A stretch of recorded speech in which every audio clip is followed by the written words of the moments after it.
Bien. Alors, dans la conférence, nous sommes intéressés donc au concept de base concernant les patterns CQRS et Event Sourcing. Donc, il était question donc de faire une implémentation donc en utilisant Axon Framework. Donc, alors l'exemple d'application sur lequel nous allons travailler, c'est un exemple très basique, mais à travers lequel nous allons apprendre. En fait, l'objectif c'est d'apprendre d'abord comment appliquer c'est-à-dire comment utiliser Axon Framework et par conséquent utiliser dans votre application les deux patterns Event Sourcing et CQRS. Et en même temps, donc, c'est l'occasion donc de voir comment en fait respecter un ensemble de bonnes pratiques pour développer les applications. Et par la suite, donc, on va essayer de voir les avantages de ce modèle de développement. Alors, l'exemple d'application sur lequel nous travaillons, donc, c'est un exemple qui consiste à créer une application basée sur qui permet de gérer des comptes. Donc, l'application devrait permettre des opérations d'ajout de compte, activer le compte après création, créditer un compte, débiter un compte, consulter les comptes, consulter les opérations d'un compte et après suivre en temps réel par exemple l'état du compte, à savoir le solde. Bon, donc ça c'est globalement l'architecture que j'ai expliqué la dernière fois, donc dans l'application. En fait, ce qu'on va faire c'est à peu près ça, donc je reviens juste ici au modèle. Alors, ce qu'on va faire c'est que en fait, à travers cet exemple d'application, nous allons voir donc comment principalement d'abord séparer l'application en deux parties, soit disons carrément indépendantes. Donc la partie écriture, c'est la partie commande, donc qui va être utilisée, c'est pour toutes les opérations d'ajout, de modification, d'édition et de suppression des comptes. Donc ça c'est la partie, l'activation et toutes les opérations de modification d'écriture des données, donc ça va être géré par la partie écriture. Et après il y a la partie lecture. Alors généralement donc le principe c'est quoi? C'est que le client donc envoie ses requêtes. Alors toutes les requêtes consistant à modifier l'état de l'application, donc c'est ce qu'on appelle des commandes. Donc c'est des commandes qui sont transmises par la partie UI par exemple. Pour nous, dans notre cas, donc les commandes c'est des requêtes HTTP REST. Donc il y aura une API RESTful qu'on va créer pour traiter les commandes. Alors chaque commande généralement il va être notamment dispatchée via un bus de commande. Et cette commande-là arrive dans l'application pour chercher ce qu'on appelle un command handler, c'est un écouteur qui attend cette commande. Une fois que la commande est reçue, command handler donc il va exécuter la logique métier. Donc, alors généralement la logique métier de la partie application, donc c'est des opérations qui vont être implémentées dans l'agrégat, dans ce qu'on appelle un agrégat. Alors, donc ici, nous allons voir, en fait, c'est dans l'agrégat que nous allons, en principe, traiter l'ensemble des commandes concernant cet agrégat. Par exemple, dans notre cas, l'agrégat, c'est le compte. Et une fois que la logique applicative ou bien la logique métier s'exécute, c'est-à-dire effectue les traitements, ben, on va générer des événements. Alors ces événements-là, ils vont être publiés dans le bus d'événements et après ces événements-là vont être persistés dans le Event Store. Donc forcément, Axon va utiliser Event Store Repository, donc qui est offert pour pouvoir rendre les événements, tous les événements que vous diffusez ou bien que vous dispatchez dans votre application, donc vont être enregistrés dans le Event Store. Donc c'est bien ça le Event Sourcing, c'est que en principe tous les événements qui ont été générés suite à la modification de l'état de l'application, comme par exemple au moment de la création d'un compte, comme par exemple au moment de créditer un compte ou bien débiter un compte, encore activer un compte. Alors tout ça c'est des événements qui vont être générés suite au changement de l'état de l'application.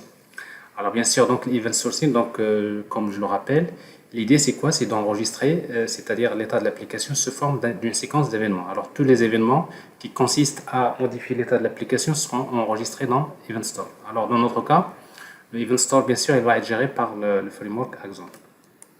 Et après la partie, donc, une fois que cette opération, bien sûr, c'est-à-dire les événements vont persister, donc ces événements-là, ils vont être dispatchés à d'autres applications, notamment, par exemple, la partie lecture. Alors, la partie lecture, c'est-à-dire la partie query. Donc, une fois que chaque événement qui est dispatché, il va être enregistré dans Event Store et après également, il va être dispatché dans le Event Bus. Et bien sûr, cet événement-là, une fois qu'il est dispatché dans le Event Bus, donc au niveau de l'agrégat, donc on va créer d'abord ce qu'on appelle un Event Sourcing Handler, qui représente c'est la fonction c'est la fonction d'évolution. En fait, donc au départ, quand une commande arrive à l'application, d'abord il y a ce qu'on appelle la fonction de décision qui va s'exécuter, c'est au niveau des commandes handler. Une fois que, c'est-à-dire une fois que la fonction de décision, c'est-à-dire la fonction métier, c'est-à-dire a été traitée, après, par la suite, il reste donc la fonction de décision, donc c'est-à-dire la fonction de décision dans un Event Sourcing Handler. Il va capter l'événement et après, il va muter l'état de l'application. C'est-à-dire, bon, c'est à ce niveau-là qu'on va changer l'état de l'agrégat. Donc ça, c'est l'agrégat qui va être gardé, bien sûr, qui représente le domaine sur lequel donc s'exécute la commande. Alors, donc cet événement-là, en même temps, il va être écouté par d'autres event handlers dans la partie query. C'est la partie lecture. Alors, ces événements, on va voir que cette partie query, donc ça peut être carrément une application séparée. Alors, dans un premier temps, on va mettre tout dans la même application, mais après, on va voir comment les séparer.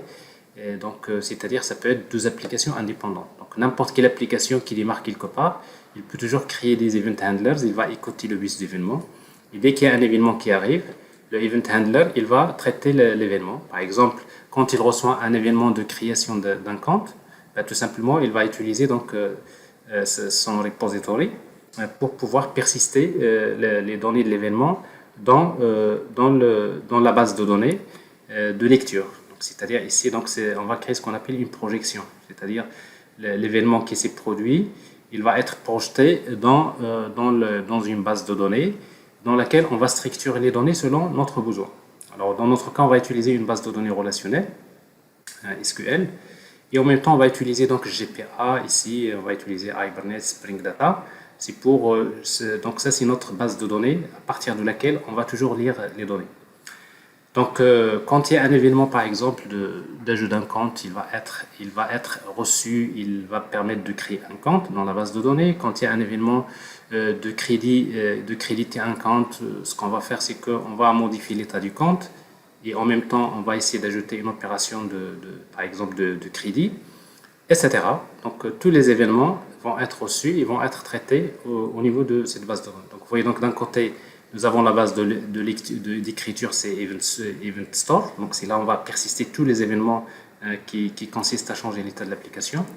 Et là, c'est la base de données de lecture à partir de laquelle on va essayer donc de lire les données pour notamment la partie UI. Donc, c'est notre projection qu'on va créer ici.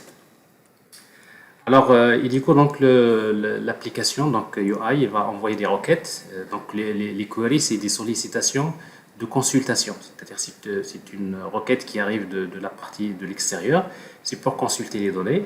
Alors on va créer un query REST API qui va se charger de diffuser la requête via un bus de requête, c'est un query bus.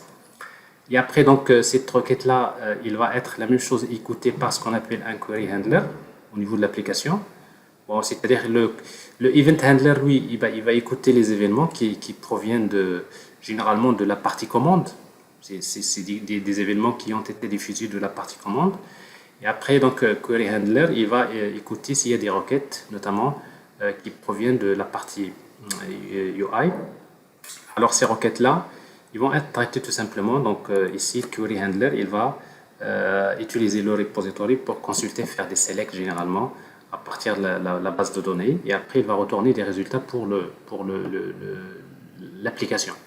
Alors ça, c'est en fait l'architecture globale. Alors ça, c'est Alors maintenant, pour pouvoir réaliser tout ça, donc nous allons essayer donc de faire ça étape par étape. Donc nous allons commencer d'abord par la partie donc commande. Alors pour cela donc on va créer un projet. Alors je crée un projet Spring Initializer. Donc on va l'appeler digital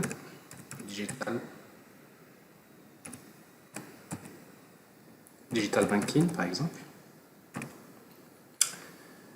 Alors on va utiliser le package com.andrea.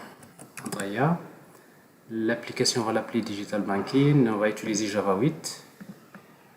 Et après, on va utiliser les dépendances suivantes. Donc on aura besoin des dépendances classiques. Donc on va utiliser GPA parce qu'on va persister les événements dans une base de données relationnelle. En fait, on va persister c'est-à-dire les données dans une base de données SQL relationnelle. Dans notre cas, on va utiliser MySQL. Donc, je vais justement chercher le MySQL database. Vous pouvez utiliser H2 database dans un premier temps. Alors ensuite, je vais utiliser donc la partie web, Spring Web. Et j'aurai besoin de Lombok.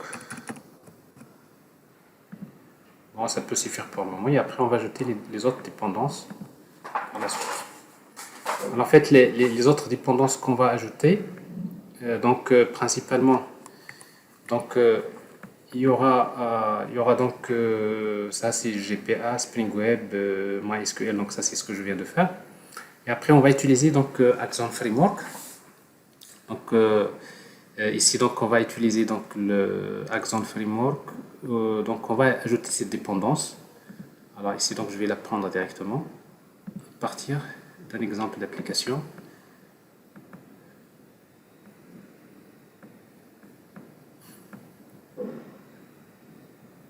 Alors, j'aurai besoin donc de Axon Framework.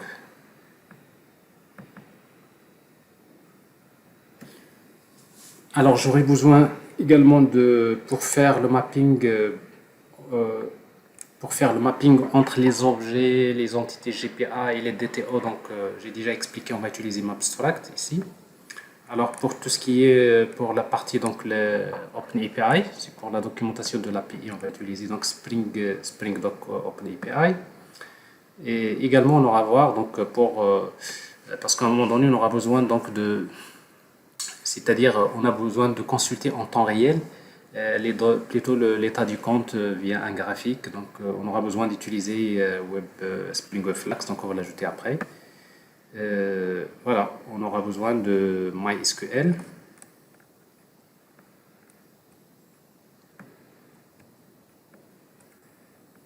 Voilà, alors tout ça, toutes ces dépendances-là, on va les utiliser ici, dans notre application.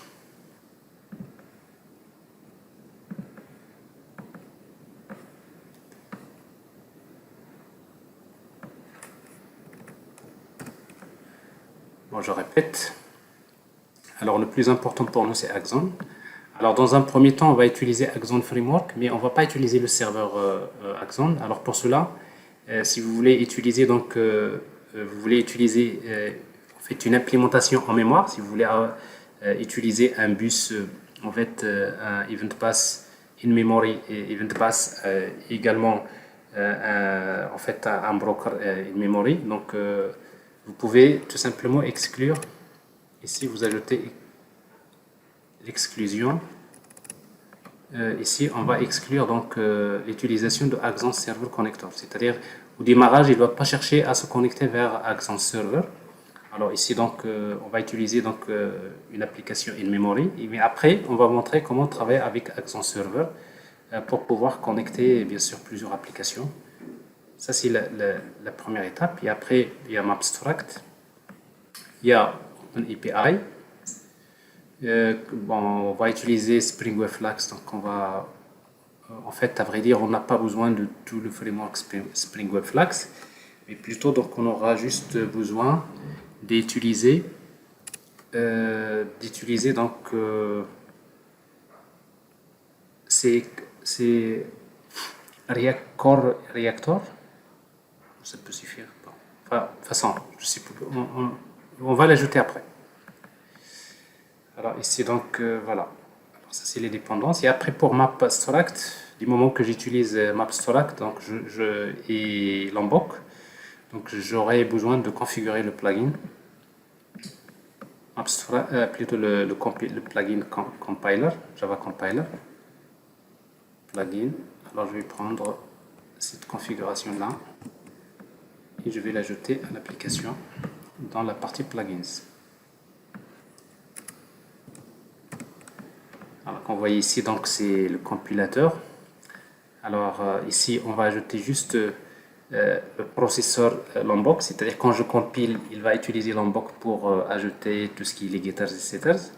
Également, il va traiter les annotations MapStruct, notamment pour faire appel plutôt au MapStruct processor pour pouvoir générer le code source donc des mappers. Donc ça, j'ai déjà en quelque sorte parlé de ça, mais en tout cas, ça c'est pour, si vous voulez, ça c'est pour l'utilisation de MapStruct. Mais du moment que vous utilisez MapStruct et Lombok, il ne faut pas oublier d'ajouter ça parce que sinon, votre Lombok ne va pas fonctionner. Parce qu'en fait, MapStruct Processor, donc quand il génère le code, il ne va pas prendre en considération en quelque sorte les annotations Lombok. Donc il faudrait mettre les deux. Alors voilà, alors ça c'est les dépendances. Donc j'actualise.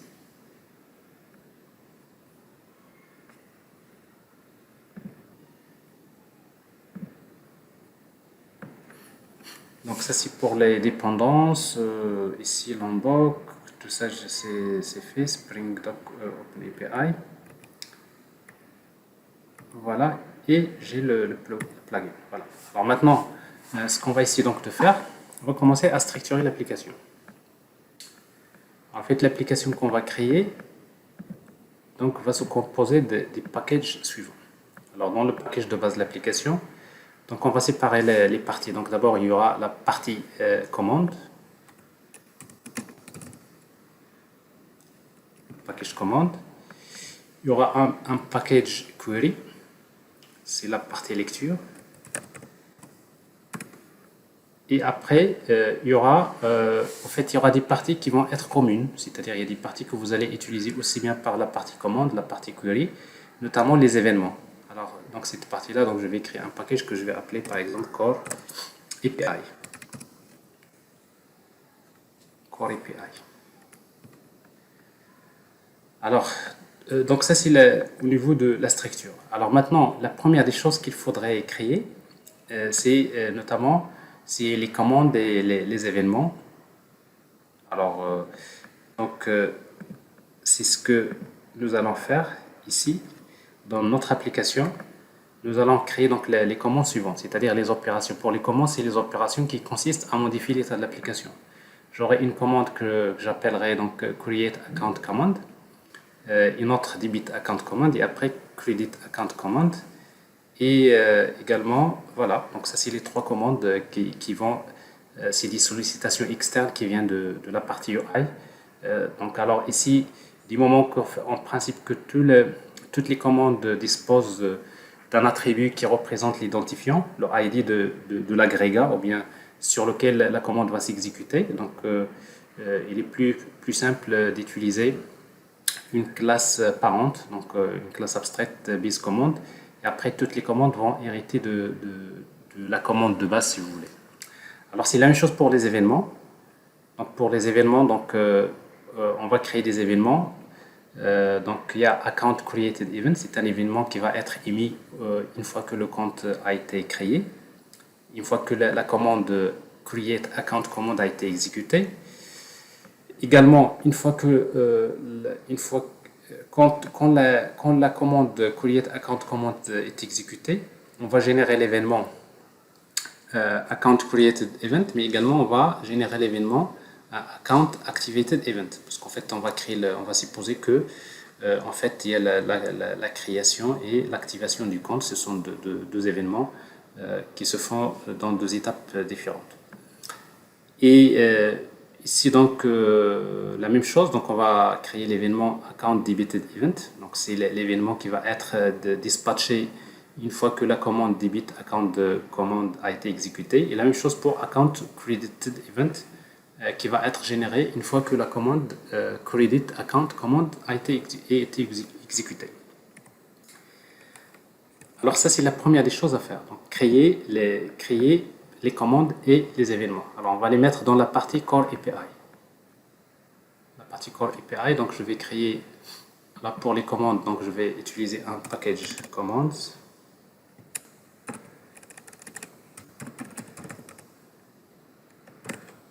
Je vais créer une classe que je vais appeler BaseCommand. Alors, comme c'est une classe dans laquelle on va déclarer l'identifiant peut être générique, de type T. Je déclare un ID de type T, tout simplement. C'est-à-dire que chaque commande concerne un agrégat dont l'ID est connu. Alors, donc, ça, c'est le ID. Alors ici, donc les commandes, généralement, c'est des objets qui sont immuables, ils sont immutables. Donc ça veut dire que, en principe, du moment qu'on a ici l'unbox, on va juste ajouter le getter. Donc le setter, on ne va pas l'utiliser. Donc une fois que la commande est créée, donc on ne peut pas modifier son contenu. Et on aura besoin d'ajouter le constructeur.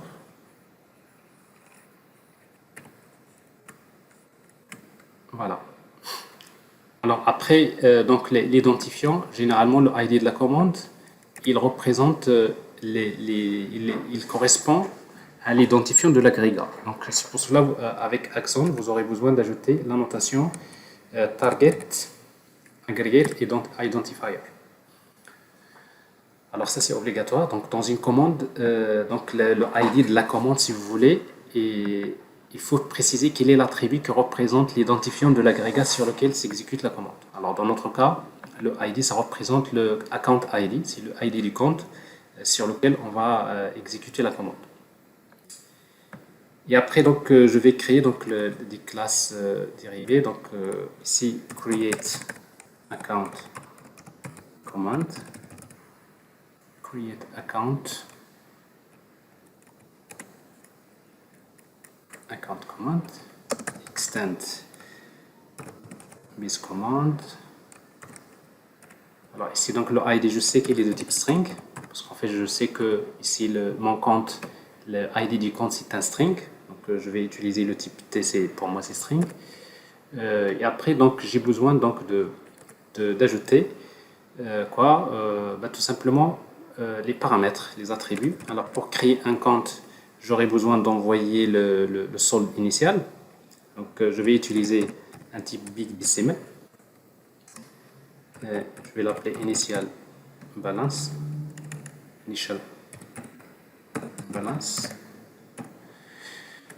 Et après, j'aurai besoin également de spécifier par exemple la devise.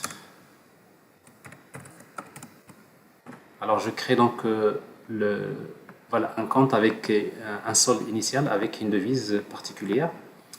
Et voilà, et après donc je vais ajouter tout simplement le constructeur avec les paramètres. Alors ici, vous voyez bien, ici vous avez, j'appelle le constructeur. Ici en fait, pour créer une commande, j'ai besoin de lui donner le ID, la balance initiale et après la devise. Alors après, ce qui reste donc, c'est d'ajouter les getters pour les attributs.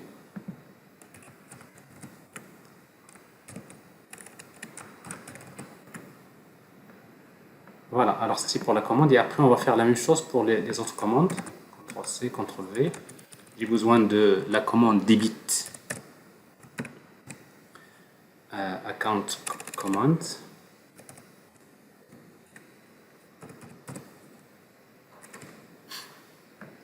Alors pour débiter le compte, donc j'ai besoin bien sûr de l'ID, il est déjà dans la classe plutôt base command. J'ai besoin de débiter d'un montant,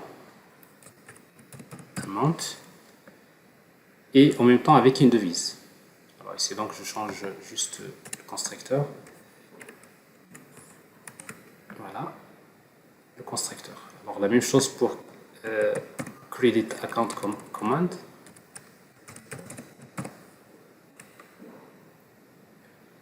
Alors le montant et plutôt le montant et la devise, c'est la même chose. Alors ça, c'est pour les commandes. Alors après, il y a pour les événements. Alors pour les événements, je vais créer la même chose, une classe de base que je vais appeler baseEvent. Parce qu'en fait, tous les événements ont un ID qui représente l'ID de l'agrégat sur lequel s'exécute l'événement. Plutôt ce qui correspond plutôt à l'agrégat. Et donc ici, donc la même chose, donc c'est une classe générique T. Bon, je peux ajouter toujours abstract. J'ai oublié tout à l'heure, mais il faut l'ajouter.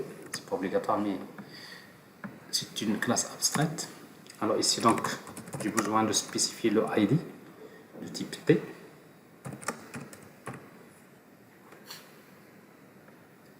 Et c'est tout. Rien de spécial. Un constructeur avec paramètres. Alors la même chose, donc les événements, c'est des objets qui sont immuables. Donc il faudrait juste créer le getter, pas le setter. Alors à part ça, donc un événement, c'est un objet simple. Il n'y a pas d'annotation particulière à ajouter. Alors je vais juste changer le package ici. De commandes, je vais mettre events. Je sépare les événements. Les commandes, c'est important. Parce qu'en fait, les événements, on va les réutiliser donc, aussi dans la partie query. Alors ici, dans Core API, vous voyez donc j'ai les commandes, j'ai les événements. Alors après, bon, pour les événements, pratiquement, c'est une copie des commandes. Alors je prends par exemple create account command, CTRL-C, CTRL-V, et on va changer le nom. Alors le choix des noms, il est important parce qu'un événement, c'est quelque chose qui s'est produit dans le passé. Alors ce qui fait que ici, au lieu d'utiliser create account command, on va dire account created, c'est dans le passé, event. C'est-à-dire c'est un événement qui est généré une fois que le compte a été créé. Et après, la même chose, donc l'événement, c'est ce qu'on va persister dans le event store. Donc on va persister donc, plutôt donc un événement de création, on a besoin de garder donc l'initial balance et currency, donc c'est la même chose ici.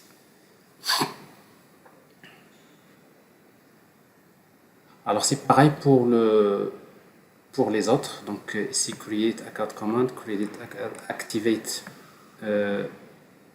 account activated event, donc CTRL-C, CTRL-V, account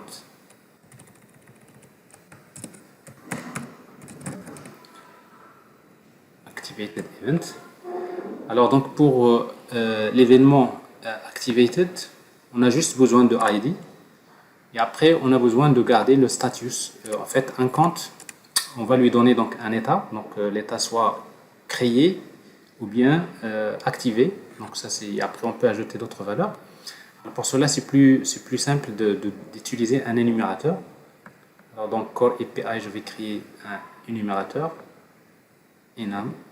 Dans enums je vais appeler account status.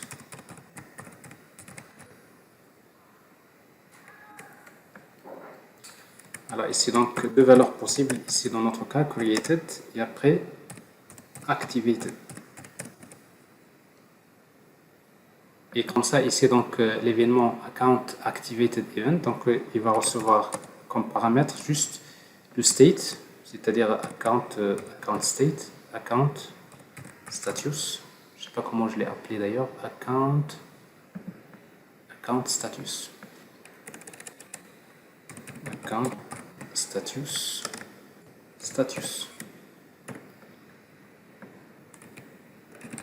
Getter. Et après, on va ajouter le constructeur.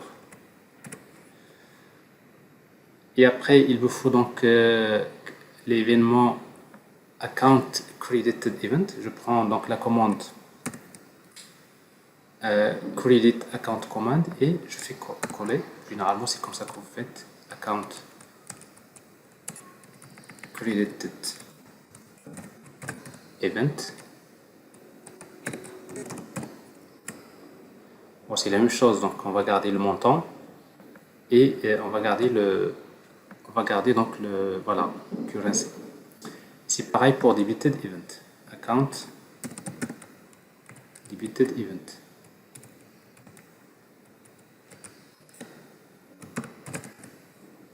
faut juste faire attention parce que dans l'event, non, il n'y a rien de spécial, donc c'est bon.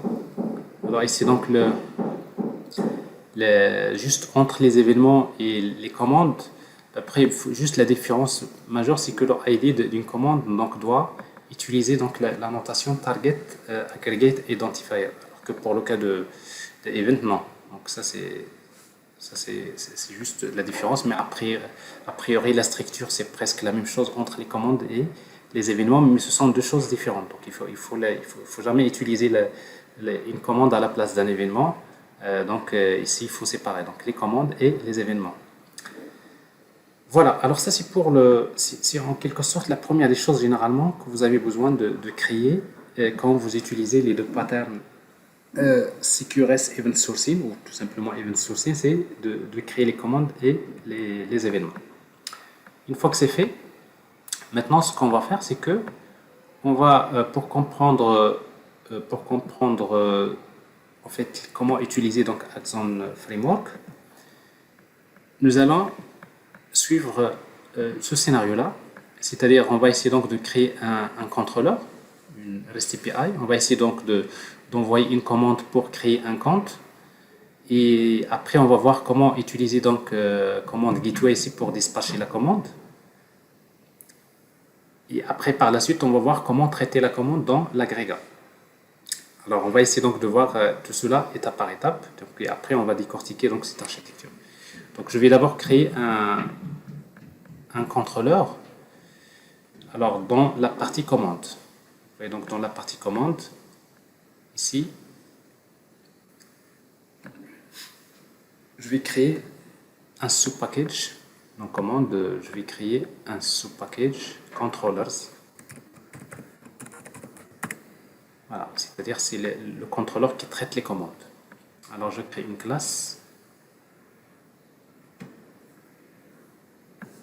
que je vais appeler account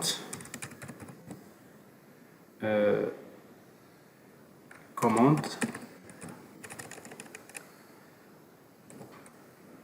account commande REST API.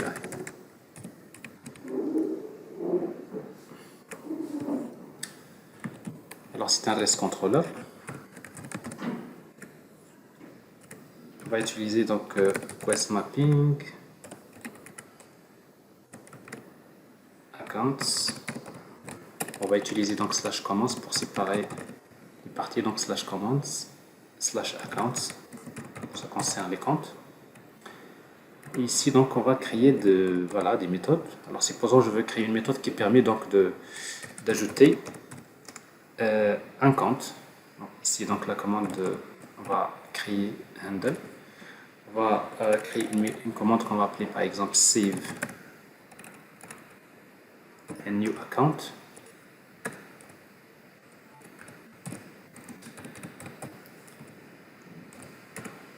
Alors ici donc pour créer un compte, donc je vais faire un post mapping. Ici donc je vais utiliser create slash create, c'est-à-dire slash command slash account slash create. Et là on a besoin d'envoyer donc d'envoyer les paramètres dans un objet que je vais créer, que je vais appeler create account DTO, request DTO.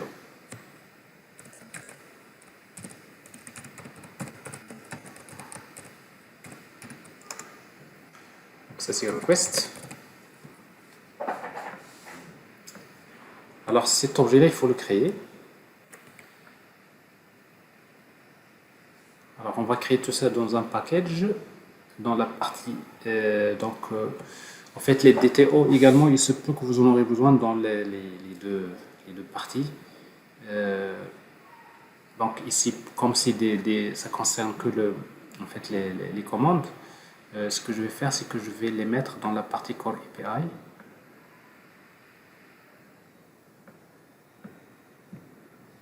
Dans la partie Core API, et je vais ajouter DTO.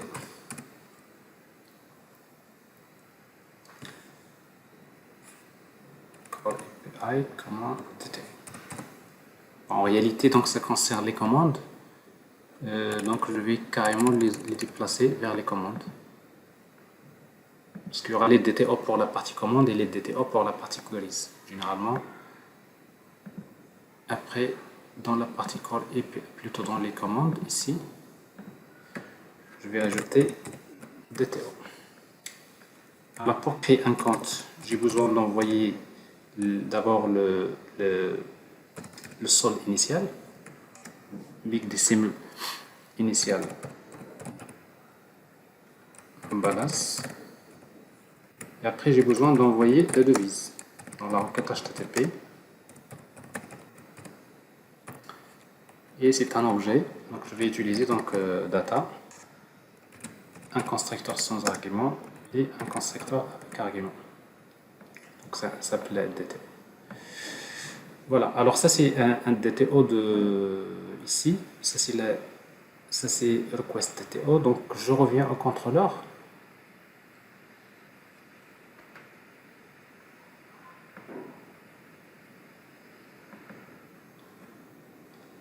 Donc ici, donc j'ai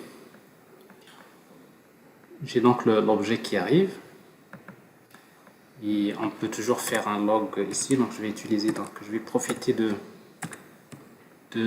l'emboc pour utiliser SLF4J. Donc je vais loguer log.info request par exemple .get get par exemple initial balance. Donc c'est juste pour loguer un message .toString.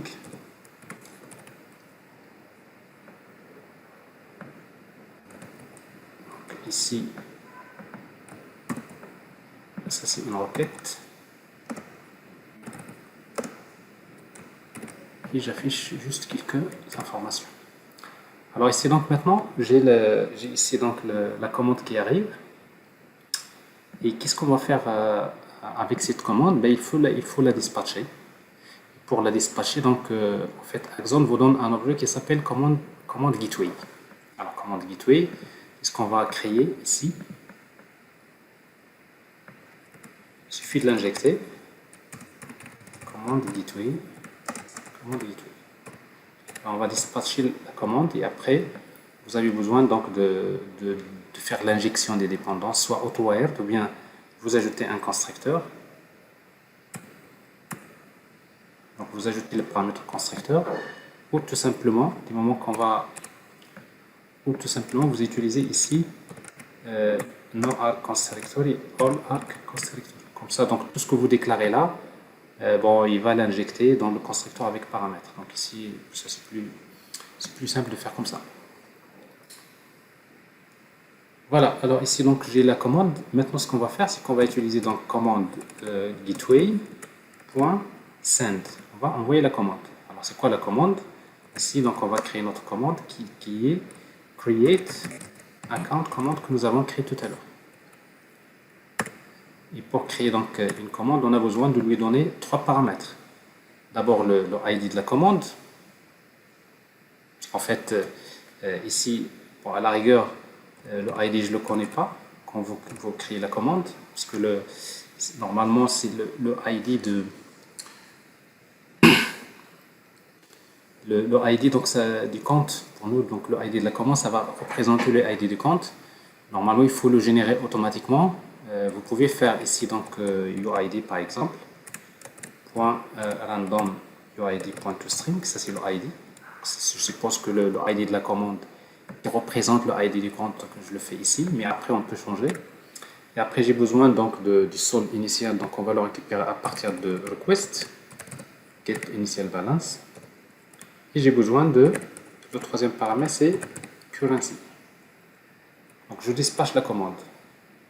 Alors cette commande là, qu'est-ce qu'il retourne?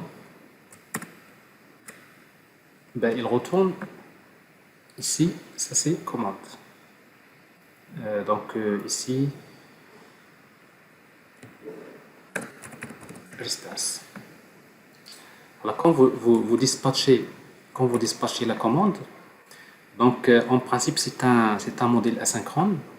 La commande en principe quand il est traité, donc il retourne un résultat et le résultat retourné c'est un objet de type completable feature. Donc ça c'est la la communication asynchrone. Ici, donc, je vais supposer que je vais récupérer un résultat de type string qui représente tout simplement le ID du compte. Généralement, quand on crée un compte, on a juste besoin de retourner le compte qui a été créé. Donc, ce qui fait que ici, donc, notre méthode, il va retourner ici. Généralement, on va utiliser donc completable feature de string et on va retourner ici le résultat response. Voilà. Alors ça, c'est typiquement c'est ce qu'on va souvent trouver dans les contrôleurs. Voilà. Alors ici, voilà, on peut faire un premier test. Alors pour faire un premier test, donc nous allons d'abord compléter le fichier application.properties avec quelques propriétés. Je vais les prendre directement à partir de là, copier-coller.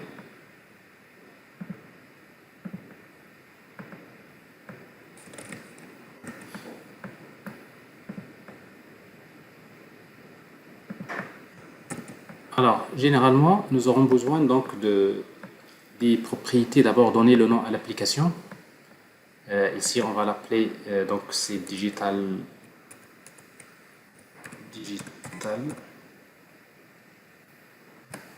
banking service. Alors, le port de l'application, je vais utiliser 8082. Ici, donc, je n'ai pas utilisé, il n'y a pas de H2. Donc, je vais utiliser, donc, pour le moment, le Accent Server, je ne vais pas l'utiliser. Donc, je mets, ça, c'est un commentaire. Ça, pour le moment, je ne vais pas l'utiliser. Il n'y a pas de serveur Accent Server. Donc, je vais supprimer ces propriétés-là. Je les mets en commentaire en bas. On aura besoin de les utiliser après. Et après, donc, j'ai besoin de, voilà, d'une base de données MySQL. Donc, je vais l'appeler donc digital BK. Donc, ça, c'est la base de données. Username, c'est root. Ici, update, c'est pour générer le schéma. Et je vais utiliser ici MariaDB Dialect parce que j'ai utilisé donc ici donc une XAMPP ici. Donc j'ai MySQL, j'ai Apache et après je vais créer la base de données, cette base là, CTRL V, Digital BK. Alors la base de données est créée. Alors, on démarre l'application et on va faire un premier test.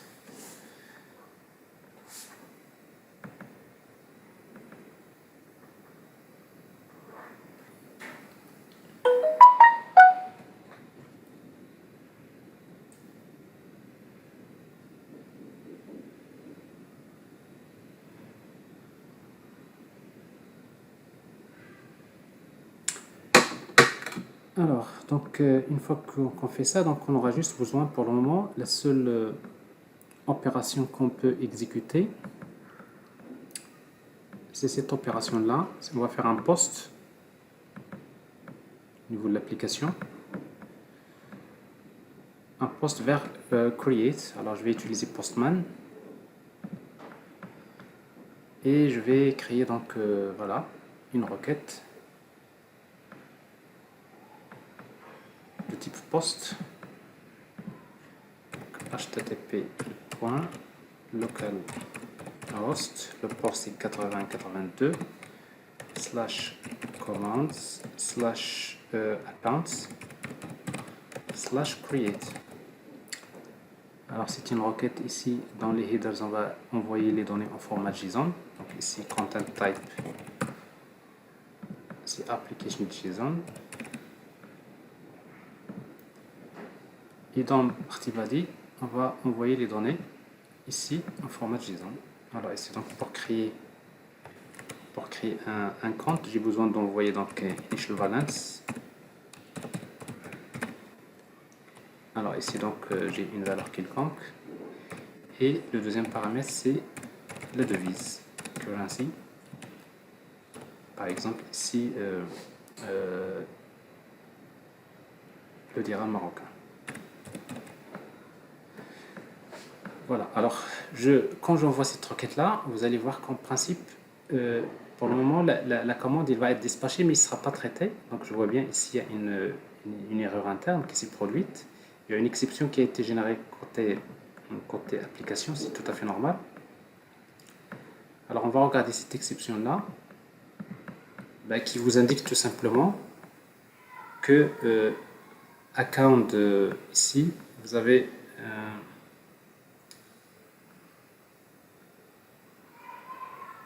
en fait ici il y a null pointer exception. Alors ça c'est pas normal. C'est normal ici que nous avons null pointer parce que ici je reçois request, mais l'objet ici il est nul. Donc quand vous mettez request.getInitialBalance, donc ici donc les données n'ont pas été reçues, donc pour cela parce que nous avons oublié ici request value.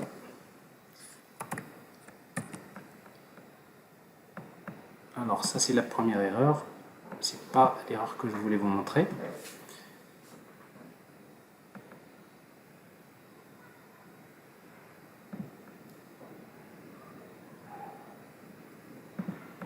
J'envoie la requête à nouveau. Ici, il y a une autre erreur qui s'est produite. Alors cette fois-ci, l'erreur, ça doit être quelque chose qui est lié. Voilà. Alors toujours, il y a nul. C'est dans commande qui est nul. Donc ça signifie que c'est comme si l'injection des dépendances ne s'est pas produite. Alors ici, alors commande gateway.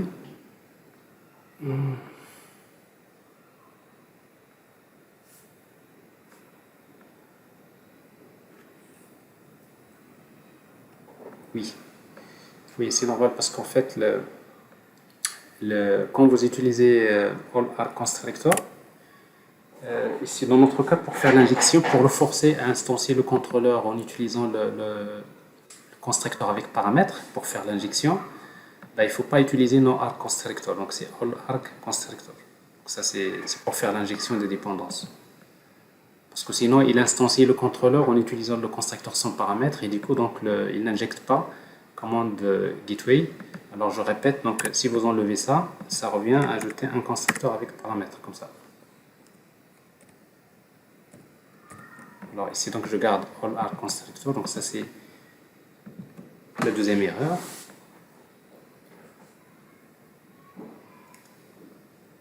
Et la troisième et la suivante. Vous voyez donc ça marche toujours pas cette fois-ci. Qu'est-ce qu'il nous indique? Voilà. Et il nous indique cette fois-ci qu'il n'y a pas de handler, de commande qui souscrit à la commande create account command. C'est-à-dire il vous dit dans l'application il n'y a pas de handler qui est créé pour pouvoir traiter cette commande. Je vous rappelle que en fait le mécanisme est le suivant. J'ai utilisé donc commande gateway pour utiliser send. Je dispatche la commande. Ça c'est une commande qui est créée. Il va être dispatché dans le bus qui est in-memory bus. Donc c'est un bus qui est démarré par défaut dans la configuration. Mais par contre, on aura besoin de créer quelque part create account command handler. Et donc il faut le créer, qui va écouter ce bus de commande. Si la commande est émise, il va la traiter. Donc pour le moment, il n'y a aucun command handler qui traite cette commande. C'est pour cela donc ça génère une exception. Alors si vous voulez retourner l'exception à l'utilisateur dans la réponse HTTP, bon, avec Spring c'est plus simple, c'est très pratique de créer une méthode qui reçoit par exemple un objet exception, qui retourne un objet exception, ici que je vais appeler exception handler, tout simplement avec la notation exception handler. C'est comme si vous dites à Spring à chaque fois qu'il y a une exception de n'importe quel type exception, de type exception en classe, tu vas faire un catch, tu captures l'exception et on va retourner un résultat. Ici c'est pas l'exception qu'on va retourner, on va retourner un objet de type par exemple de type response entity. Response entity.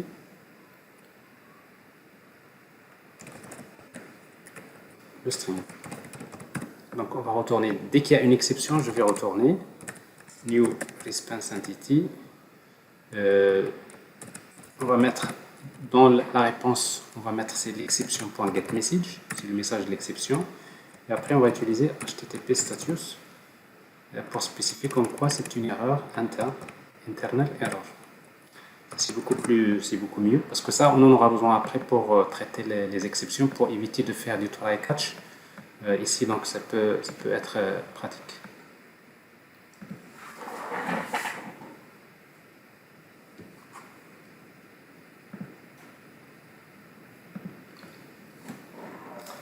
Alors j'envoie la requête à nouveau. Cette fois-ci, vous voyez, donc je vois la réponse. Le message, il revient dans la réponse HTTP. Il n'y a pas de handler qui permet de traiter la commande create account command.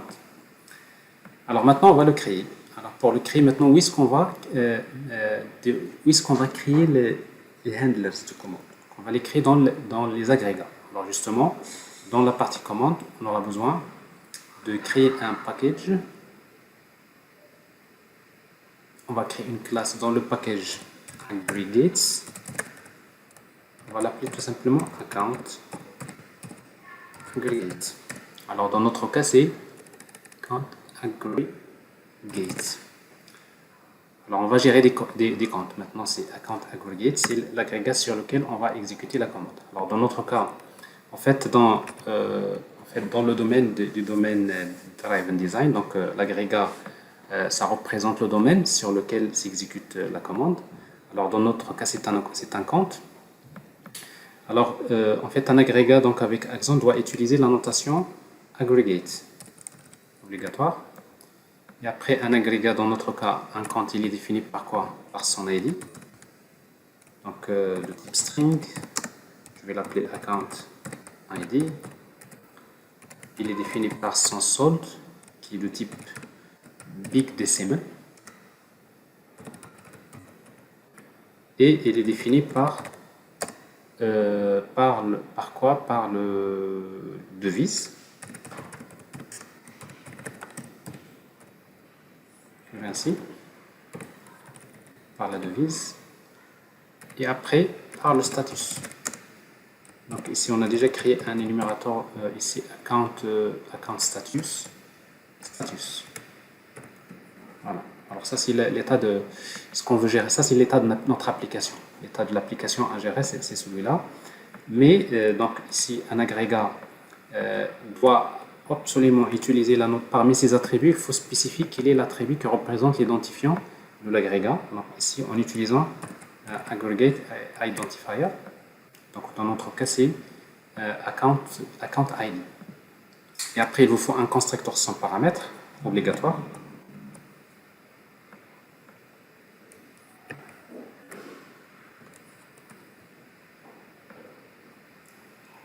Donc ici, obligatoire.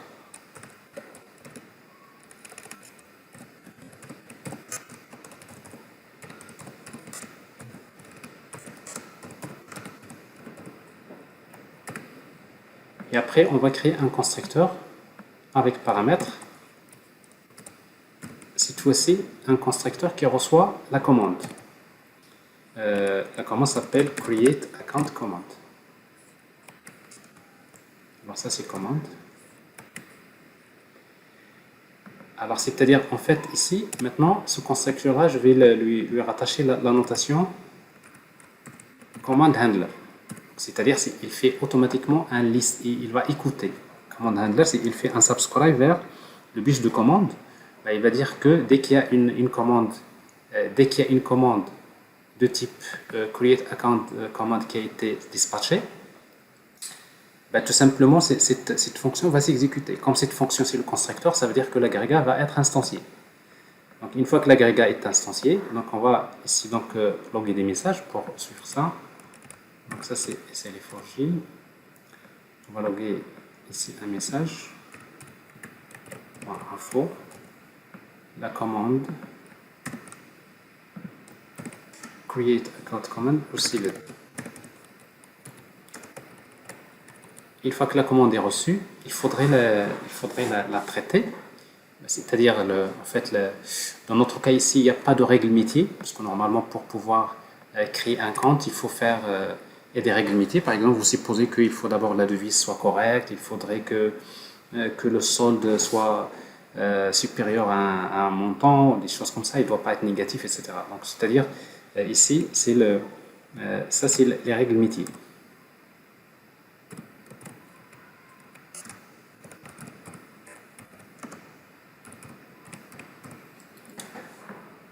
Alors ça, c'est la logique métier qui devrait s'exécuter. Alors ici, donc, je suppose qu'il n'y a pas de logique métier à exécuter au moment de la création d'un compte. Dès que je reçois la commande, je suppose que je vais accepter. Maintenant, une fois que la commande est reçue, qu'est-ce qu'on va faire? Nous avons dit qu'on va dispatcher un événement alors qui va être enregistré. Je suppose que maintenant le compte est créé. L'événement, il faut le dispatcher en utilisant aggregate lifecycle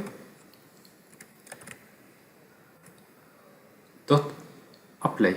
Donc on va dispatcher un événement. Quel est l'événement qu'on va dispatcher? On va dispatcher l'événement qu'on va appeler, que nous avons créé, qui s'appelle account created event. Alors bien sûr, account created event, il attend des paramètres. Quels sont les paramètres? Le ID, c'est à partir de la commande, si j'ai get ID. On attend également initial balance et j'attends la valeur de la devise. Ici, donc, vous voyez, donc, je viens de dispatcher un événement. Alors, automatiquement, quand vous dispatchez cet événement, qu'est-ce qui va se passer? Il va être persisté dans le Event Store. Alors, bien sûr, ce n'est pas à nous de gérer le Event Store. Donc, Axon, c'est lui qui va persister l'événement. On va voir où est-ce qu'il va le mettre. Alors, je vais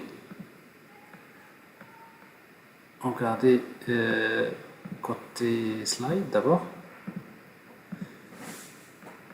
Alors, ici, donc, c'est ce que nous avons ici. Donc, on va dispatcher la commande. Ici, donc, nous avons notre agrégat, account aggregate.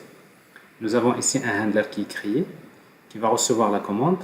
Une fois qu'il va la traiter, il va dispatcher account created event. Donc, il va dispatcher l'événement sur le bus d'événement.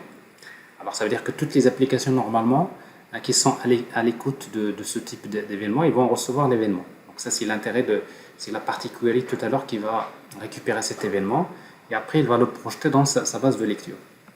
Alors, mais pour le moment, ici, on va prendre, ici, donc, on va dispatcher l'événement. Une fois qu'on va le dispatcher, donc, vous voyez ici, dans le... Alors, si je vous rappelle un petit peu le event sourcing,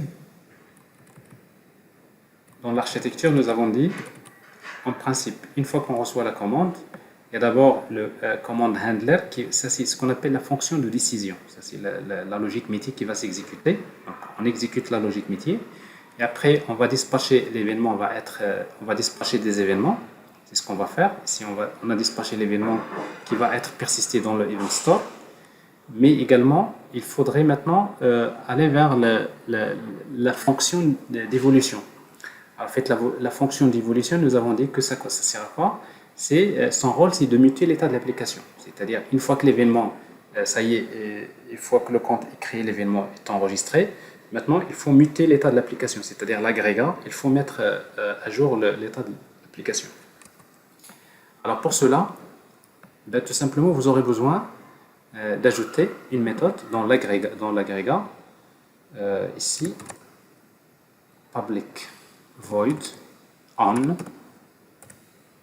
c'est-à-dire ici account created event. Account created event.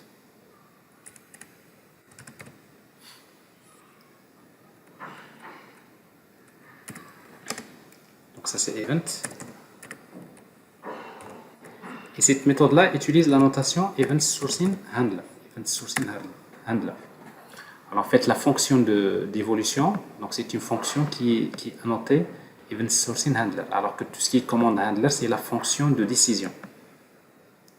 Ça, c'est la fonction d'évolution. Alors maintenant, j'exécute la logique métier.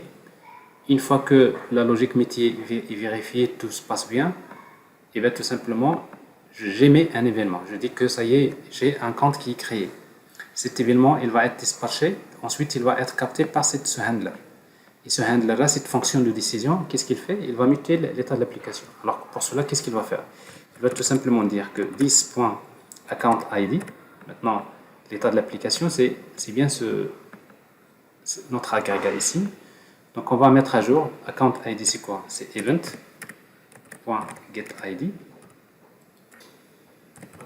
This.balance, c'est event.getInitialBalance. Et this.currency, c'est event.getCurrency. Et en même temps, this.status. Alors je sais qu'au moment de la création d'un compte, status c'est account status.created. C'est-à-dire je suppose que à ce moment-là, le compte il est dans l'état created. Alors on va voir en fait comment ça va se passer. Donc ça c'est l'événement, donc ça c'est la fonction d'évolution. On va loguer le message .info ici account event occurred.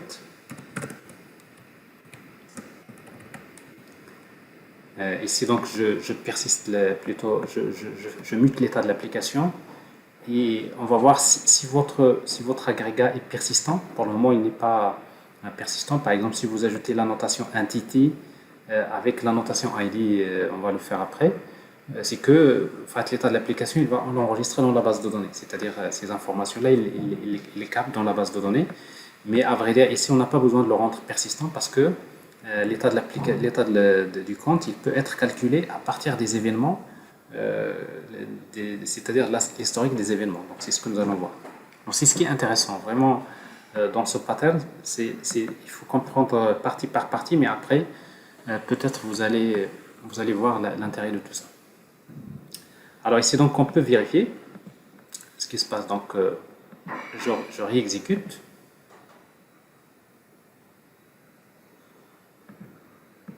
J'essaie de créer un compte. J'envoie la requête cette fois-ci. Alors j'ai toujours, voilà, il vous dit que l'agrégat ne peut pas être nul. Alors ici généralement parce que quand il veut enregistrer, il faudrait que le ID de l'agrégat, en fait l'ID de l'agrégat ne doit pas être nul.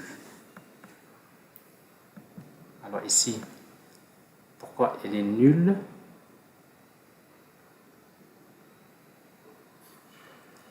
Alors ici donc là, ID aggregate identifier, pas de problème. Alors ici donc je reçois.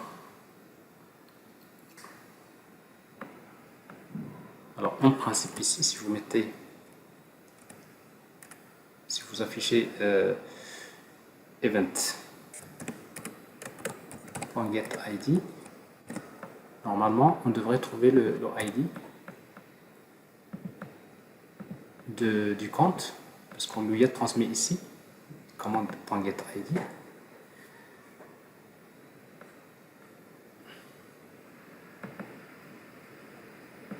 Alors je reprends.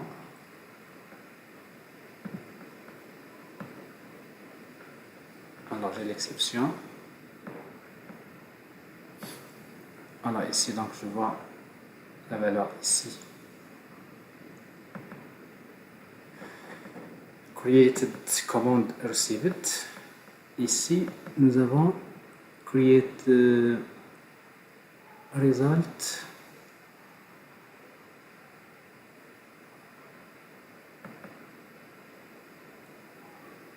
Il ne peut pas être nul. Donc ce event sourcing handler account account created event, qu'est-ce que j'ai ici? Account created, c'est normal. Alors en fait ici ce handler, comme vous l'avez constaté, il ne s'est pas exécuté parce que ici donc j'ai émis un événement par erreur. Ici au lieu de account created event, j'ai émis account credited event. Account created event. Il faut faire attention à ce genre de choses. Et là, parce qu'il se trouve que les paramètres sont les mêmes, donc ici créer, donc j'ai besoin de ID, j'ai besoin de la balance, et j'ai besoin de currency. Alors, parce qu'en fait, c'est ici alors ici maintenant cette ligne, je vais la supprimer. Alors c'est ici qu'on va initialiser l'état de l'agrégat. On va muter l'état de l'application. Alors du moment que le handler ici, Event Sourcing Handler, n'est pas évoqué, c'est normal, donc le ID reste nul, et lui, donc, pour persister l'état de l'application, donc on n'accepte pas que la valeur de l'agrégat soit nulle. Voilà, alors ça c'est exécuté. Alors maintenant on peut voir. Alors quand j'exécute l'application, alors cette fois-ci je vois, il me retourne le ID du compte qui a été créé. Alors si on vérifie bien ce qui se passe dans la console, alors je vois bien, ici d'abord, je vois ici donc le DTO qui est reçu dans la requête HTTP, je vois la commande create account command a été reçue, et je vois également que account created event, c'est-à-dire a été bien reçu par le handler, l'état de l'application a été muté, et maintenant on va regarder dans la base de données. Alors ici dans notre base de données que nous avons créée, ici, vous allez voir qu'il vous génère un certain nombre de tables. Alors ici pour le moment le Event Store, parce qu'en fait on n'a pas utilisé donc Accent Server, donc ça veut dire que par défaut il utilise donc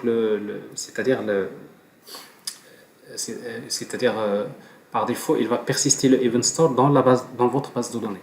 Ici donc vous allez trouver une table qui s'appelle Domain Event Entry, et vous allez voir ici les événements qui sont enregistrés. Alors vous voyez donc le Event Store c'est quoi?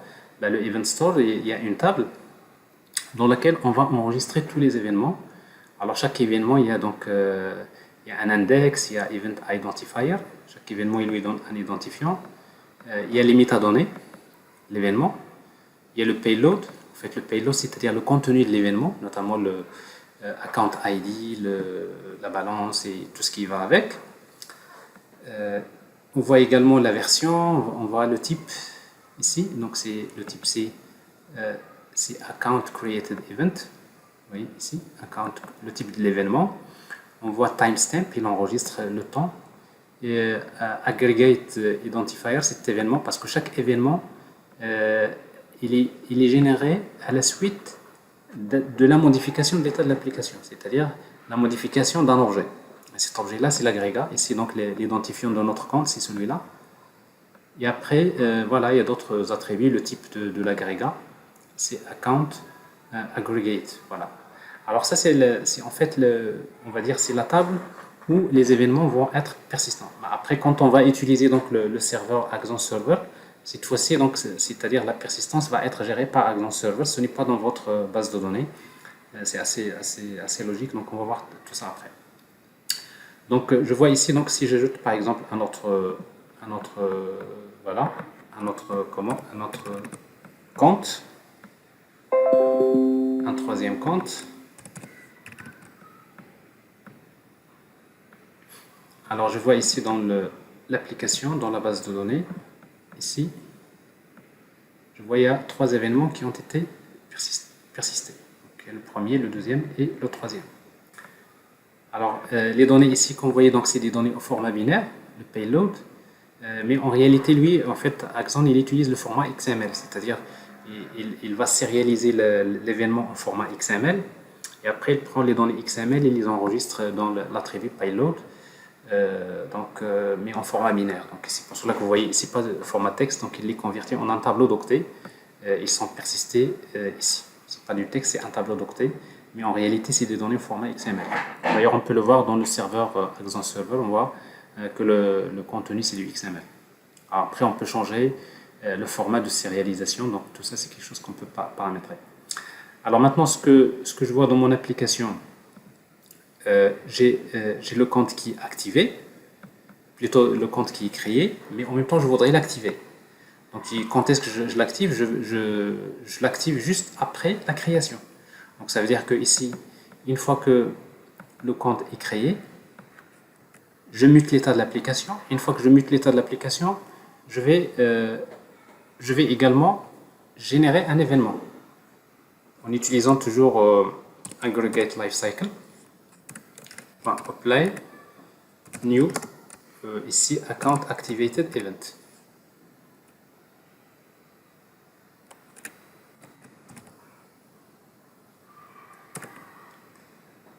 Alors account activated event, il attend en principe, il attend deux attributs. D'abord le ID.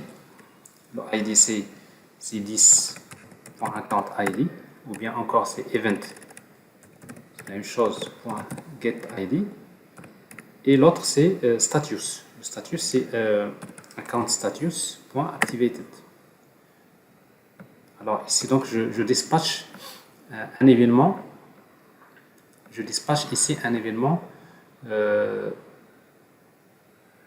qui va être également enregistré dans le store. Ça veut dire que pour chaque création, j'ai account created event et j'ai account activated event. Donc ce sont deux événements qui vont être persistés dans le event store. Et maintenant, il faut muter l'état de l'application.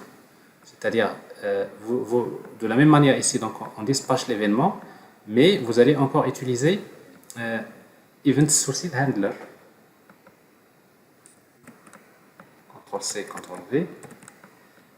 Ici, cette fois-ci, c'est on account activated event. Account activated event. Alors, qu'est-ce qu'on va faire? Qu'est-ce qu'on va faire? L'état de l'application. Une fois que cet événement s'est produit, qu'est-ce qu'on va changer dans le compte? On va tout simplement changer le status. Status égale à quoi?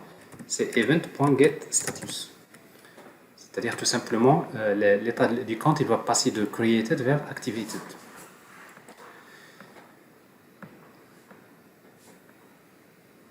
Voilà, alors ça c'est le compte qui est créé et activé. Alors ici, après, donc, le processus ici s'arrête là. Donc si vous réexécutez, si vous créez un compte, maintenant il y aura deux événements qui vont être dispatchés au niveau de l'application. Alors je crée un compte. Le compte est créé. Voilà son code, son ID qui est retourné. Et quand je regarde le Event Store, ici,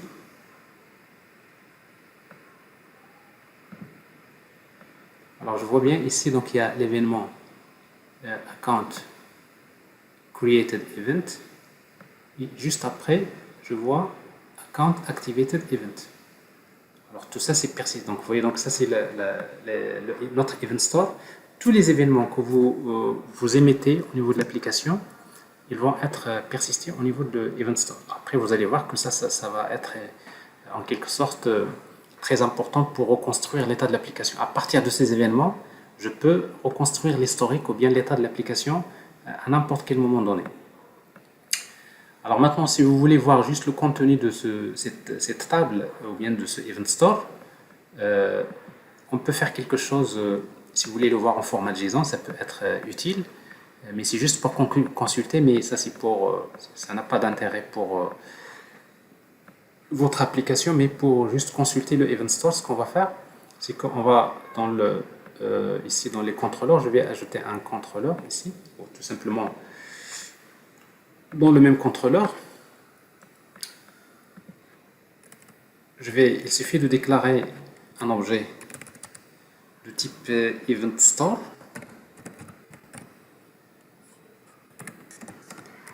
Et vous l'injectez. Alors ici, je n'ai pas besoin de l'ajouter parce que vous avez All Constructor, donc ça veut dire automatiquement, il va l'injecter automatiquement. Ici, donc, je vais créer une méthode qui permet de retourner un objet de type Stream. Ici, donc, je vais l'appeler Get Account Events. Supposons que je voudrais consulter les événements qui se produisent pour un compte Account ID. Alors, si vous connaissez un Account ID, vous voulez retourner les événements, il suffit d'utiliser c'est return event store.read events. Il vous donne donc le ID de l'agrégat, c'est-à-dire Account ID. C'est tout. Après, vous le convertissez en stream. Et vous utilisez ici une méthode getMapping /, ici par exemple events.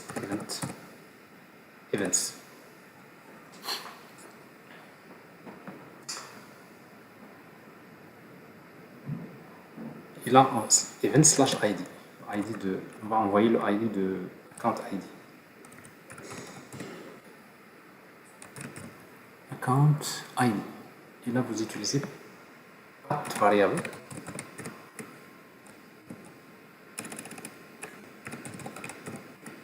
Voilà. Ça c'est fait. On exécute.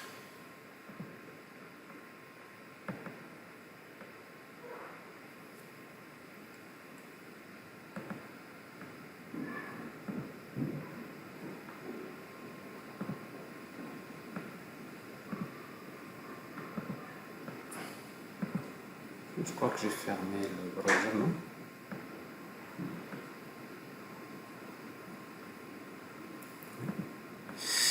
Alors, donc, c'est localhost 8082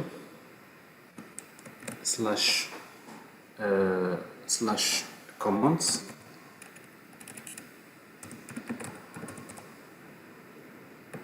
slash accounts slash events slash id.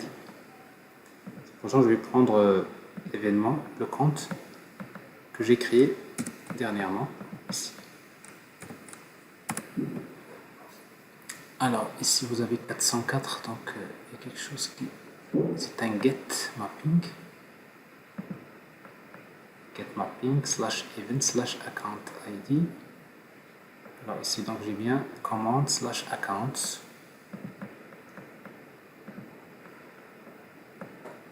Alors command slash accounts events. Il y a un E qui manque ici. Vous voyez, donc je reçois, en fait ce que j'ai dans le... c'est comme si vous dites, en fait à l'application, donne-moi tous les événements qui concernent ce compte. Alors vous voyez ici, donc il y a deux événements. Il y a l'événement, donc chaque événement il a un type. Il s'applique sur quel agrégat? C'est account aggregate. L'identifiant de l'agrégat, ça c'est l'identifiant du compte. Ici l'identifiant de l'événement, timestamp, payload. Alors vous voyez donc payload qu'on n'a pas vu tout à l'heure, qui était au format XML, au format binaire. Qu'est-ce qu'il contient? Il contient tout simplement le ID de l'événement, et après initial balance, et après currency. Alors currency, vous voyez donc on découvre déjà que on ne reçoit pas le currency, c'est pas bon, ça veut dire qu'on l'envoie mal. Alors ici, payload, voilà, et après metadata, et les metadata, et après le type du payload, c'est lequel type? C'est account created event. Et après il y a l'événement également de type account activated event. Alors maintenant, pourquoi nous avons ici, pourquoi on n'a pas cette valeur? Parce que donc il y a un problème dans la correspondance des données. Alors il faut voir ici ce que j'envoie, c'est currency. Vous voyez donc c'est mal écrit, c'est 2 R. Alors j'envoie, je crée un compte, je prends son ID, je consulte le compte, les événements de ce compte, et je vois bien ici, ça c'est bon, il n'y a pas de problème. Donc il était dans l'état ici, donc ça c'est les événements. Voilà. Alors, et après on se pose la question toujours à quoi ça va servir tout ça. L'essentiel c'est que ici donc j'ai montré dans un premier temps.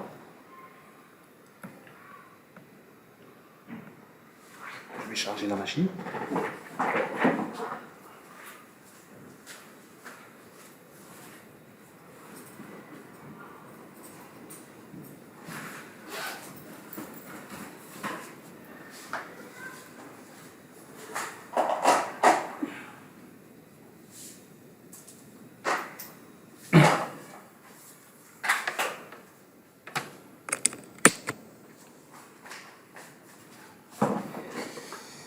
Bien. Alors qu'est-ce que nous avons dit? Donc nous avons ce mécanisme que nous avons ici. Donc l'essentiel c'est que nous avons montré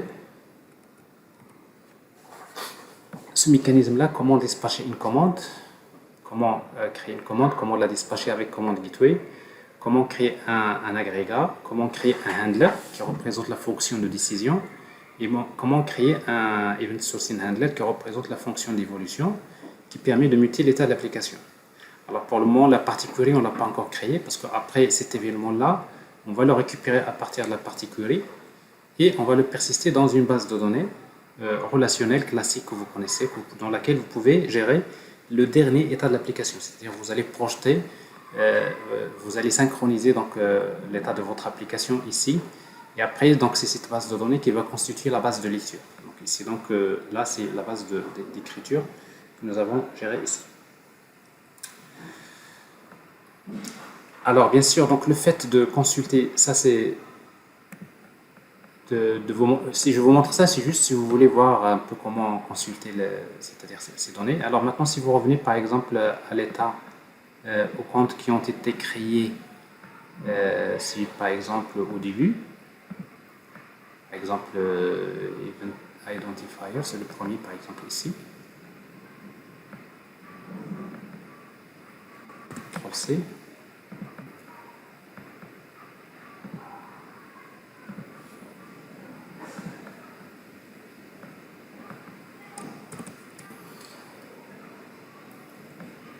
Ici, donc je vois bien les événements account created event et account activated event. Alors ça c'est en tout cas donc ça c'est pour consulter l'état de l'événement. Alors maintenant on va compléter pour faire débiter, créditer avant de passer à la partie query. Alors c'est presque la même chose, on va juste faire des copier-coller presque. Alors maintenant au niveau de notre contrôleur,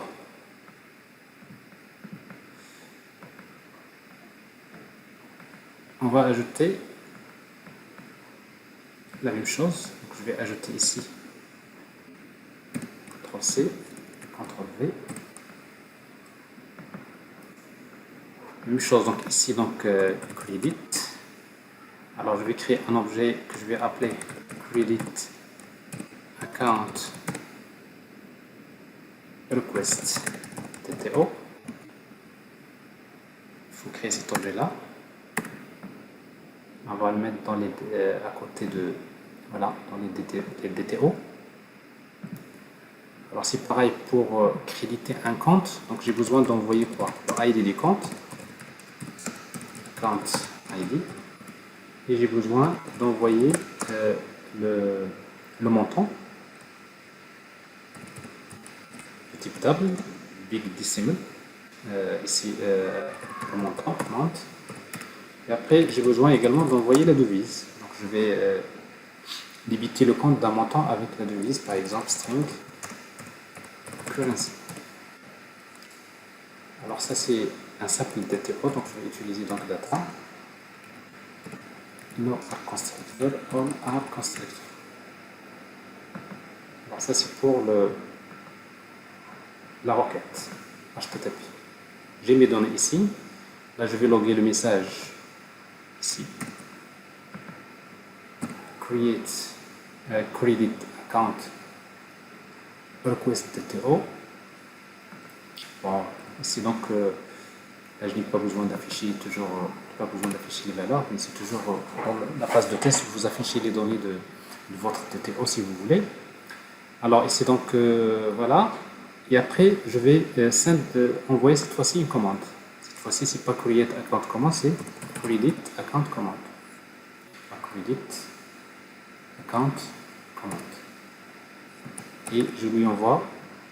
Il a besoin de quoi? De ID. Alors le ID maintenant, on va le prendre à partir de la requête directement en get account ID. Ici, on a besoin de lui donner donc le montant, c'est get amount.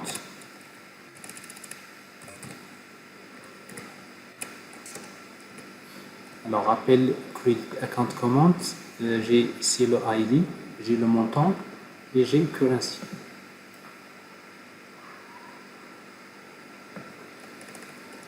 Amount et après get currency. Je dispatche la commande. Une fois que je la dispatche, il faut la traiter. Pour la traiter, il faut aller vers l'agrégat. Et là, vous retrouvez presque ici, commande handler, vous faites la même chose, CTRL-C. Ça, c'est un autre commande handler, si vous voulez.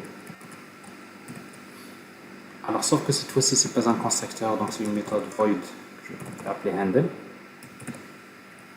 Et il reçoit donc le listener de la commande. Il attend la commande de type credit account command. Ça, c'est commande. Je vais loguer le message. Et je vais dispatcher un événement. Alors ici, donc pour créditer, la même chose. Bon, il n'y a pas de problème. Donc, je prends, une fois que je reçois la commande, je suppose que je vais créditer, donc il n'y a pas de problème. Par contre, débiter le compte, j'ai besoin de vérifier si le solde est suffisant. Donc, ici, il n'y a rien à faire. Et je vais dispatcher un événement qui est account debited event. Alors, il faut lui transmettre juste le ID, le montant et currency. Et maintenant, une fois que l'événement est dispatché, il faudrait créer un event sourcing handler pour muter l'état de l'application. C'est la fonction d'évolution. Donc ici, on account correlated event.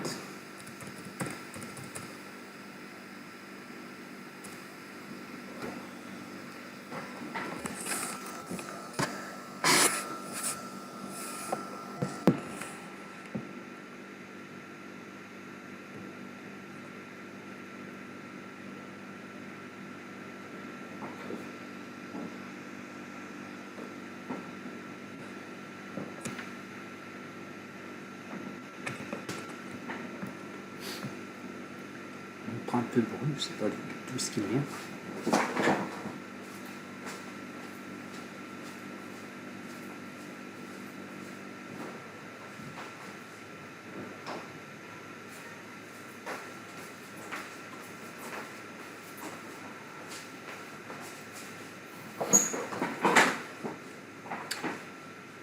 Voilà, donc j'ai l'événement, je log l'événement, et ici donc tout ce que je vais faire, je vais muter l'état de l'application. Alors pour faire muter l'état de l'application, qu'est-ce qui va changer dans le compte? Maintenant, une fois que cet événement se produit, je suppose que le solde de l'agrégat, c'est-à-dire balance, égale à quoi? Égale 10.balance actuelle, à laquelle je vais ajouter add le montant, c'est-à-dire la commande, l'event par exemple, plutôt l'event.getAmount. Je prends le montant de l'événement et je vais l'ajouter au solde. Ça, c'est, j'ai muté l'état de l'application. Ça, c'est un peu en fait l'événement. Après, je fais la même chose ici. Et vous pouvez tester. Et on va faire la même chose pour débiter le compte.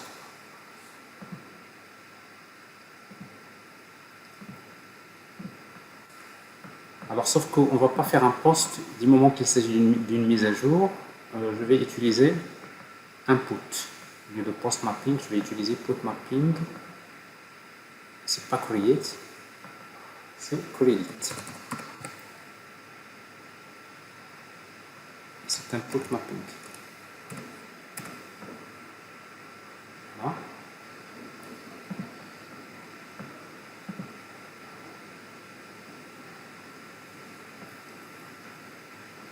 Alors je fais la même chose pour la suite.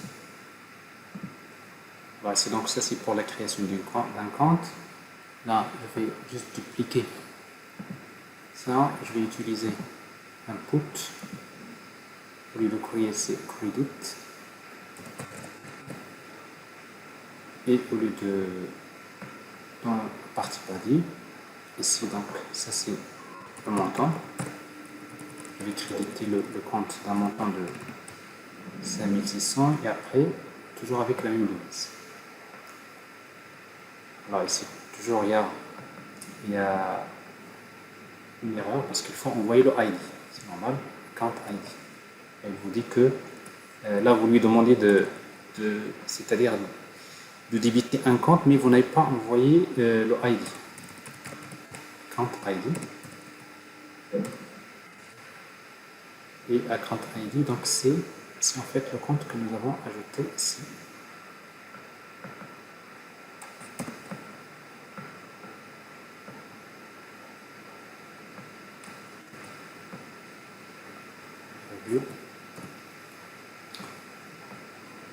Voilà, c'est bon, il n'y a pas de problème. Ici c'est 200. Je vais le créditer encore. Créditer. Pas de problème. Alors, si vous consultez ce compte,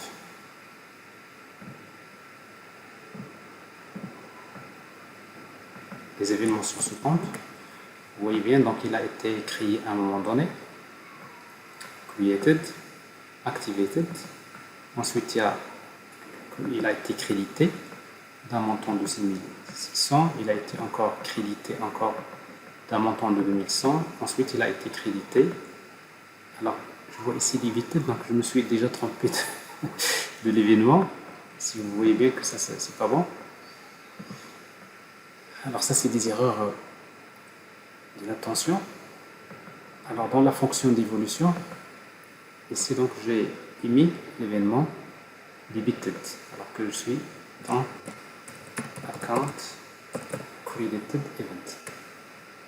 Parce qu'en fait, ils ont la même structure. C'est un peu différent.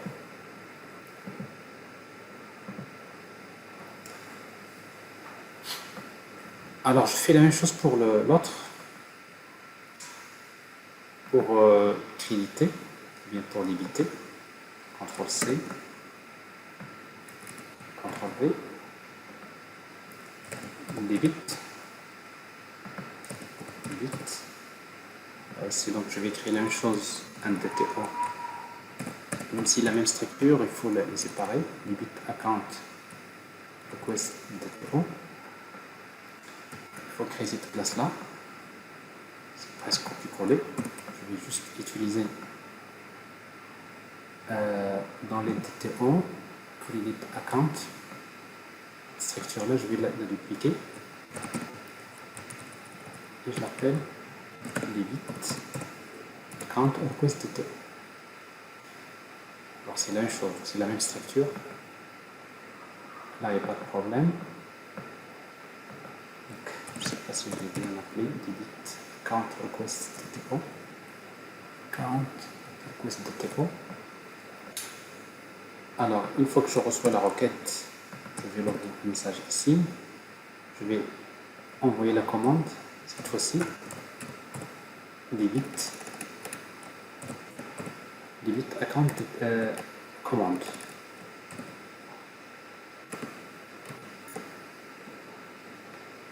Alors, ici, la même chose, donc je reçois l'ID de request, le montant, puis currency.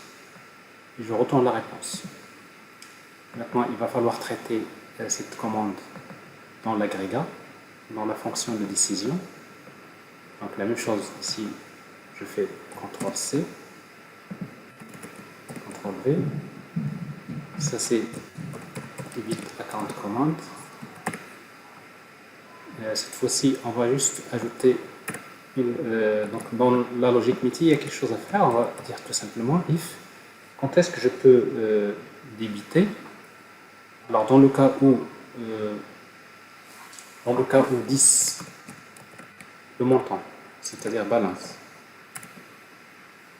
Si je prends la balance et si j'essaye de soustraire le montant, c'est-à-dire la commande .get amount, si je fais subtract .double value, parce que c'est un big decimal, s'il est inférieur à 0, normalement si je prends ça, si je retranche s'il est inférieur à 0, alors inférieur à 0 c'est pas ici, c'est à l'extérieur. S'il est inférieur à 0, alors ici donc c'est pas ce double value, c'est ici. Donc ça c'est subtract point double value.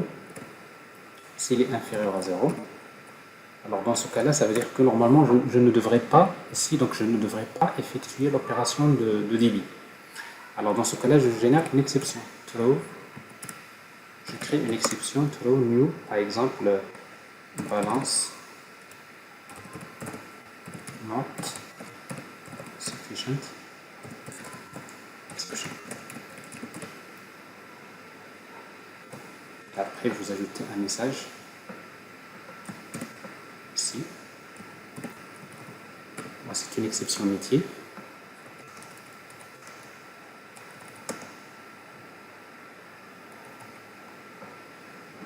Alors, pour créer l'exception, c'est une exception métier. Alors, les exceptions, donc, on va les retrouver donc, dans un package à part, exception. Toujours dans les commandes, les exceptions de commande, exception. Alors, je vais utiliser une exception non surveillée, donc je vais utiliser runtime exception. Je reçois un paramètre de type string, c'est le message de l'exception. Et ici, vous utilisez super de message, c'est tout simplement une simple exception. Voilà. Ici, si cette condition n'est pas vérifiée, je génère l'exception. Sinon, je vais dispatcher un événement, cette fois-ci, debit account command. Je vais persister cet événement. C'est pas comment, c'est plutôt c'est account debited event. Debited event. Alors ça c'est ici c'est account credited event, ici c'est account debited event. Et je lui transmets la même chose, les paramètres, le ID, le montant et la devise. Une fois qu'elle est dispatchée, maintenant il reste à muter, à faire muter l'état de l'application. Encore, vous aurez besoin de Event Sourcing Handler. Alors, j'écoute le bis d'événement. Ici, donc, c'est Account Debited Event.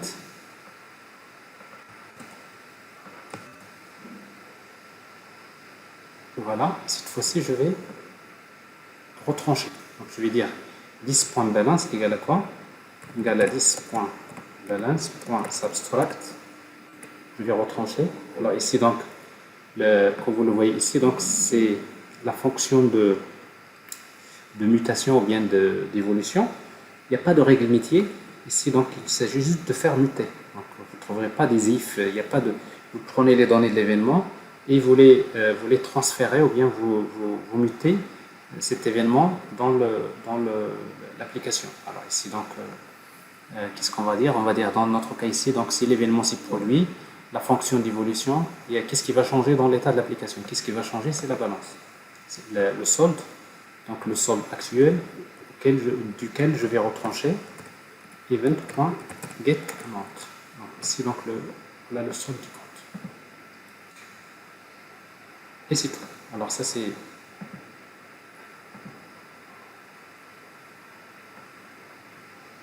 Donc nous avons presque terminé donc, la partie commande. C'est comme ça qu'on traite la partie commande. Donc vous voyez bien, je rappelle que CQRS consiste à quoi? Séparer, c'est-à-dire la base d'écriture de la base de lecture. Si je suis en train d'écrire sur un event store, event store c'est quoi? C'est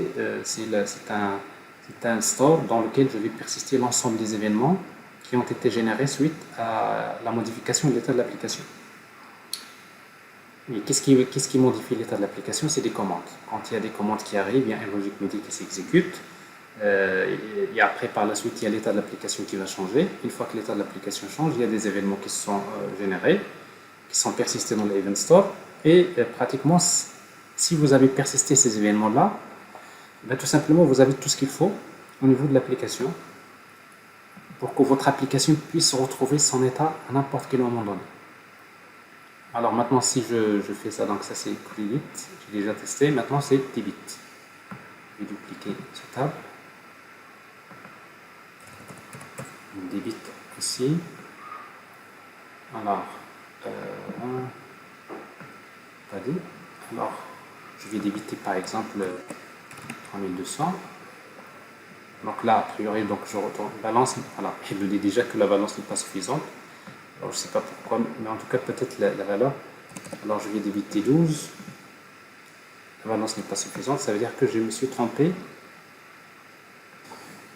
Alors, qu'est-ce qui se passe? Alors, ici, si vous voulez, vous pouvez toujours, avant de noter, vous pouvez toujours afficher l'état de l'application. Alors, en fait, ce qui s'est passé, c'est que tout à l'heure, comme on s'est trompé, à la place de account credited event, nous avons utilisé account debited event.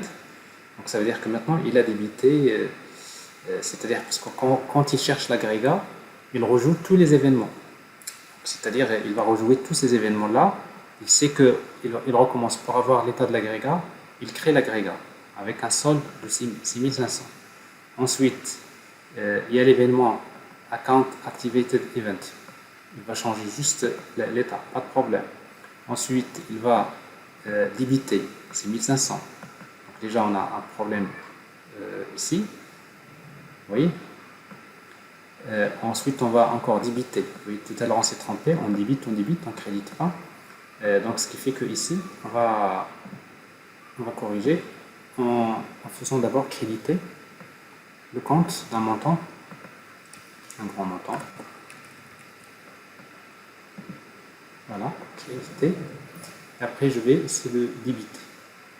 Débiter de, par exemple, 3200. Cette fois-ci, il n'y a pas de problème. Voilà, je débite. Alors, si vous tentez de débiter un montant qui est très grand, ça passe ici. Si vous ajoutez encore, ça passe pas. Il vous dit, oui, donc la commande vous dit que ce n'est pas suffisant. Donc, l'événement n'a pas été généré. Et du coup, donc, si vous regardez l'état de votre application, voilà, et tous les événements qui ont été envoyés. Donc, déjà, au fur et à mesure que votre application s'exécute, vous avez un event store qui va stocker quand même une grande quantité d'événements. Mais il ne faut pas oublier que ces événements-là sont dispatchés sur un bus d'événements, Event Pass. Donc, ce qui fait maintenant, on va en profiter dans la partie lecture. Alors, dans la partie lecture, qu'est-ce qu'on va faire? On va créer maintenant, on va créer un autre modèle, puisque ici, donc, nous avons créé, si vous voulez, modèle de commande. Ici, donc, ça, c'est notre agrégat que nous avons géré ici. C'est le modèle que nous avons persisté dans le Event Store, si vous voulez. Alors, ici, donc, dans la partie lecture, on va créer donc le modèle de lecture.